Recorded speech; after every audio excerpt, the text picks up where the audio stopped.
ત્યારબાદ આગળ શ્રી મહાપુરાણની અંદર વૃક્ષારોપણનું મહત્વ બતાવવામાં આવ્યું કે વૃક્ષારોપણનું શું મહત્વ. વૃક્ષો ઉછેરવા જોઈએ. વૃક્ષારોપણ કરવાથી આપણા ગયેલા અને આવનારા પિતરો બધાનો ઉદ્ધાર થાય છે. આવું વૃક્ષારોપણનું મહત્વ છે. જેટલા વૃક્ષો રોપાય એટલા બીજા જન્મે એ તમારા માટે પુત્ર રૂપ થાય છે. આવું શિવ મહાપુરાણ કહે. એટલા માટે વધારેમાં વધારે વૃક્ષારોપણ કરવું જોઈએ. હવે આપણને એમ થાય કે આપણે આ જન્મમાં 100 વૃક્ષ વાવીએ તો એ શું બીજા જન્મમાં એ મારા દીકરા બનશે, 100 દીકરા થશે મારે? ખરેખર એમ નથી.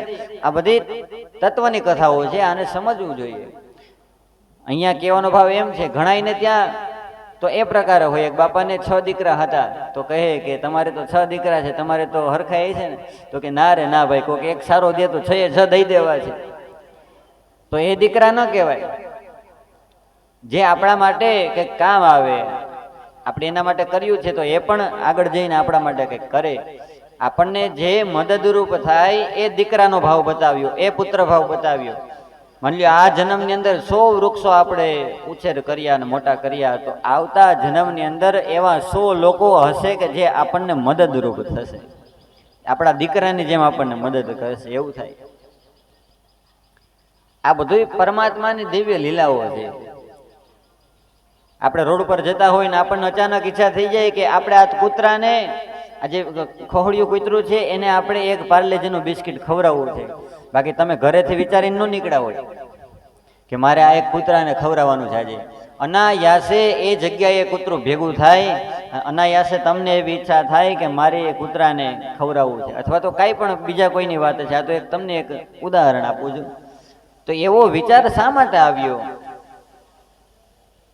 તો કે એણીએ પણ આના પેલાના જન્મમાં એવા વૃક્ષારોપણ કંઈક કર્યા હશે કે જેથી કરી અને તમારે આજે એની મદદ કરવી પડી. તો એવો એક ભાવ થાય આપણને. આ પરસ્પર જે કંઈ આપણે ધાર્મિક ક્રિયાઓ કરીએ છીએ એ બધી આ જન્મ અથવા તો આના પેલાના જન્મ સાથે જોડાયેલી છે. એટલા માટે આપણે આ જન્મમાં વૃક્ષારોપણ કરીએ એટલા આપણને મદદનીશ પુત્ર રૂપ પ્રાપ્ત થશે આવતા જન્મમાં. કદાચ આપણે આવતા જન્મમાં કૂતરું બનશું અને આ જન્મમાં એકાદ કંઈક ઝાડવું રોપ્યું હોય છે તો કોઈક આપણી પણ મદદ કરશે, પુત્ર રૂપ બનશે આપણા માટે પણ. આવો બધો વૃક્ષારોપણનો મહિમા બતાવ્યો.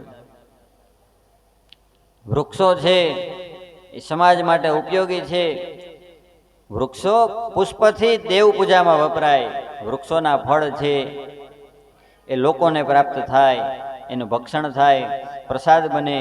અને વૃક્ષોની છાયાઓ છે એનાથી અતિથિનો સત્કાર થાય. તમે ગામડાની અંદર મોટો બધો વડલો વાવી દીધો હોય અને પછી સમય વર્ષો જતા એ મોટો બધો બની જાય અને એની છાવમાં કોક લોકો બેસે ધોમ તડકાના, તો એનું ફળ પણ તમને પ્રાપ્ત થાય. આવું બધું વૃક્ષારોપણનો મહિમા બતાવ્યો છે. ત્યારબાદ પાણી યદાનમ પરમમ દાનાનામ ઉત્તમમ સદા.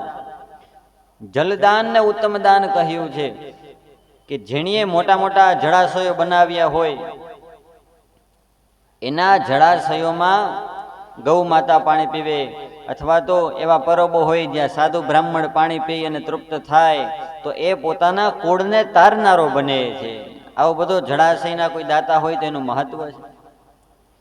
જે ઉનાળાની અંદર જળાશયો રાખે છે, એટલે કે ઉનાળાની અંદર જળાશયોનો અર્થ એમ કે કોઈ મોટા ટાંકા બનાવ્યા હોય અથવા તો ફિલ્ટરો કઈ દાનમાં આપ્યા હોય, પાણીના રેફ્રિજરેશન દાનમાં આપ્યા હોય, અથવા તો મોટા મોટા માટલાઓ માર્ગની અંદર રાખ્યા હોય. જળાશયનો અર્થ એવો છે. અથવા તો કોઈ અવેડાઓ બનાવ્યા હોય, એ અર્થમાં જળાશય સમજવું. જે ઉનાળામાં પણ જળાશયો રાખે છે તેને મહાન દુઃખો થતા નથી, એના દુઃખો દૂર થવા લાગે છે. આખું વર્ષ જલનું દાન કરનાર જે દાતા હોય એને અગ્નિહોત્રનું ફળ પ્રાપ્ત થાય.